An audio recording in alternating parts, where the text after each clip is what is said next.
और यह टॉप में आप सभी का स्वागत है। मैं कुमार रवि। सड़क सुरक्षा जीवन सुरक्षा।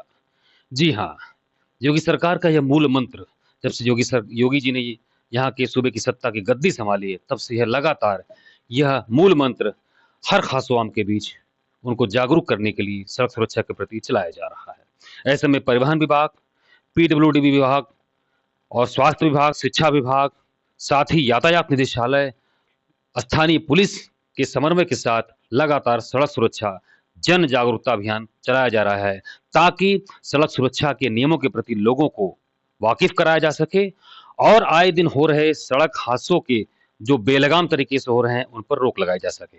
ऐसे में आपको याद होगा कि बीते साल गाजियाबाद में जब एक स्कूली बस से एक बच्ची अपनी उसका सर किसी वजह से बाहर निकला था और वह जाकर कहीं आगे किसी पोल से टकरा गया था। ऐसे में उसकी असमय मौत हो गई थी। उसके बाद सरकार की तंत्र जागी और त्वरित कार्रवाई करते हुए परिवहन विभाग ने इस पर एक्शन लेना शुरू किया था। तभी से स्कूली वाहनों की सुरक्षा की गाइडलाइंस को लेकर बहुत तेजी के साथ, सक्रियता के साथ कामकाज शुरू किया गया। इसके साथ ही अभियान भी चलाया गया। अभी बीते 8 अगस्त से 22 अगस्त तक परिवहन विभाग मुख्यालय, परिवहन आयुक्त कार्यालय के निर्देश पर सारे सूबे के सभी 75 जनपदों में, संभागों में, हर जगह पर सड़क सुरक्षा अभियान चलाए गए। खास तौर पर स्कूली वाहनों के नियमों को लेकर, उनके रजिस्ट्रेशन को लेकर, उनके फिटनेस को लेकर और जो तमाम दस्तावेज सड़क सुरक्षा या सड़क वाहन संचालन के लिए जरूरी होते हैं, उनको लेकर चलाया गया। आइए इस समय हम परिवहन आयुक्त कार्यालय मुख्यालय पर तैनात अपर परिवहन आयुक्त, एडिशनल ट्रांसपोर्ट कमिश्नर इन्फोर्समेंट प्रवर्तन अशोक कुमार सिंह साहब से बात करते हैं और उनसे जानते हैं कि किस तरीके से स्कूली वाहनों को लेकर उनके निर्देश के अनुपालन में सूबे में विभिन्न तरह के कार्य किए जा रहे हैं एनफोर्समेंट के, और उससे क्या नतीजे निकलकर सामने आ रहे हैं। सर, पहले तो आपका बहुत बहुत स्वागत है सर खबरिया टॉक धन्यवाद, में बात धन्यवाद। करने के लिए। और सर, आपका जो निर्देश रहा 8 अगस्त से जो 22 अगस्त तक सर जो आपका अभियान चला, सर उसका लब्बो क्या रिजल्ट निकला? एक्चुअली हमारे यहाँ स्कूली वाहनों की चेकिंग जब स्कूल जुलाई में खुलता है, प्रतिवर्ष की जाती है। चेकिंग अभियान चलाया जाता है, अनफिट वाहनों को फिट किया जाता है क्योंकि 1 डेढ़ महीने खड़ी रहती हैं वो गाड़ियाँ।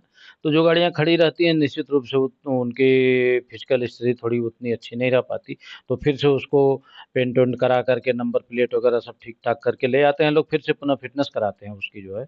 तो इस टाइप से हम लोग जुलाई में हर जुलाई में अभियान चलाते हैं। इस जुलाई में स्कूल खुल गए थे और हमारा अभियान जो है, ये 8 जुलाई से लेकर के 22 जुलाई तक चलाया गया, जिसमें ये 15 दिनों का अभियान था हमारा।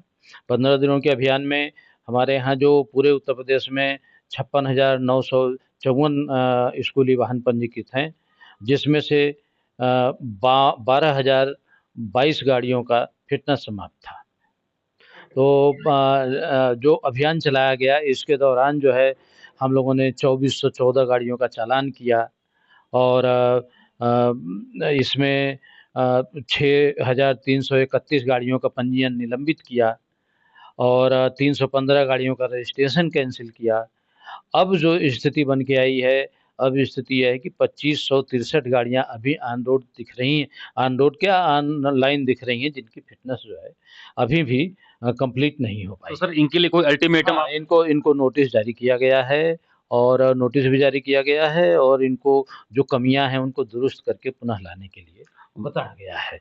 माफी चाहूंगा, अभी हमने जो 8 अगस्त या 8 अगस्त से 15 अगस्त की बात कर रहे थे, ये थोड़ी सी एक फैक्चुअल मिस्टेक हो गई जिसके माफी चाहता हूँ। सर ने बताया कि 8 जुलाई से 22 जुलाई तक जो है स्कूलों वाहन के लिए चेकिंग अभियान जो चला था, उसके बारे में डिटेल बताया। सर, स्कूली वाहनों को लेकर या स्कूली वाहन जो संचालन होते हैं, जो स्वामी होते हैं, उनके लिए क्या गाइडलाइन होती है और स्कूल मैनेजमेंट के लिए उसमें शिक्षा विभाग और आपके विभाग का क्या रोल होता है सर? कमेंट।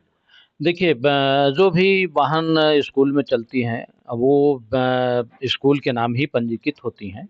कुछ कॉन्ट्रैक्ट पे भी गाड़ियाँ ऐसे होती हैं जो कि लोग लेके चलवाते हैं, लेकिन हमारे यहाँ डिक्लेयर करना पड़ता है उनको कि हम ये गाड़ी चलवा रहे हैं अपने स्कूल में।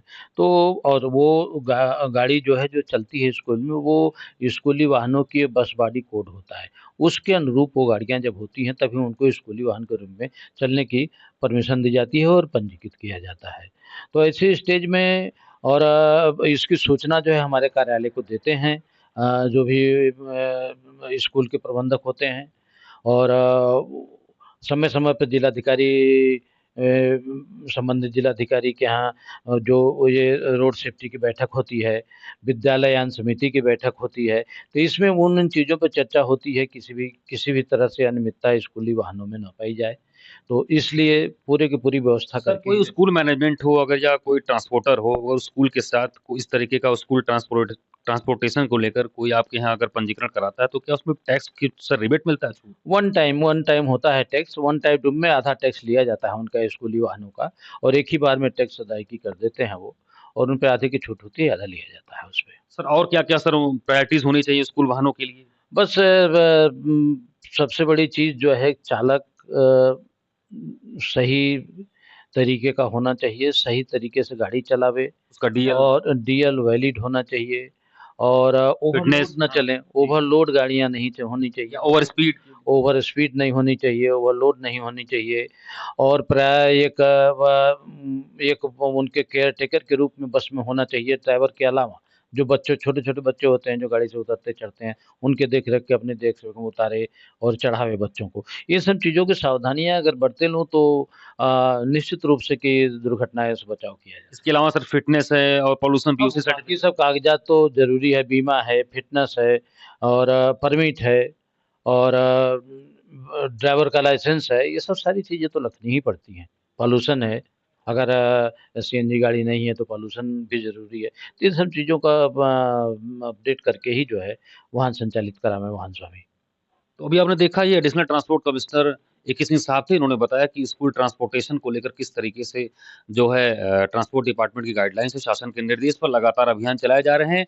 अभी जो अनरजिस्टर्ड व्हीकल्स जो लिंकअप दिखा रहा है, रोड पर दिखे जा रहे हैं, जिनका रजिस्ट्रेशन किस तरीके से गड़बड़ है, उनको जो है नोटिफ़ाई किया जा रहा है, उनको नोटिस दिया जा रहा है और उन पर भी कार्रवाई होगी। सर एक आखिरी सवाल कि अगर कोई स्कूल ट्रांसपोर्ट चला रहा है, कोई वाहन चला रहा है, अगर उसमें खामियाँ पाई जा रही हैं, तो कितने बार अल्टीमेटम के बाद उस पर मतलब कड़ी कार्रवाई या उसका कुछ ऐसा कुछ परमिट 3 चालान के बाद जी। उसके परमिट के निलंबन के हम लोग कार्रवाई करते हैं और फ़िटनेस तो तत्काल प्रभाव से समाप्त कर दिया जाता है उसका जो है, चलने योग्य नहीं माना जाता उसको। इसका मतलब कि अगर स्कूल ट्रांसपोर्ट या कोई वाहन संचालन या मालिक चला रहा अगर चलवा रहा है किसी स्कूल के साथ, किसी भी तरीके से अगर उसका कॉन्ट्रैक्ट वहाँ स्कूल के साथ है, अगर 3 बार उसको अल्टीमेटम देने के बाद चेकिंग पॉइंट पर जो उसको देखने के बाद अगर मौके पर वह उसमें जो सुधारीकरण का काम नहीं करता है, तो ऐसे में उसके परमिट को कैंसलेशन करने के लिए जो मुख्यालय स्तर पर जो है संस्तुति की जा सकती है। तो ये थे हमारे साथ एडिशनल ट्रांसपोर्ट कमिश्नर परिवहन विभाग मुख्यालय ए.के. सिंह साहब और जो उन्होंने बताया कि लगातार अभी अभियान चलेगा इसी तरीके से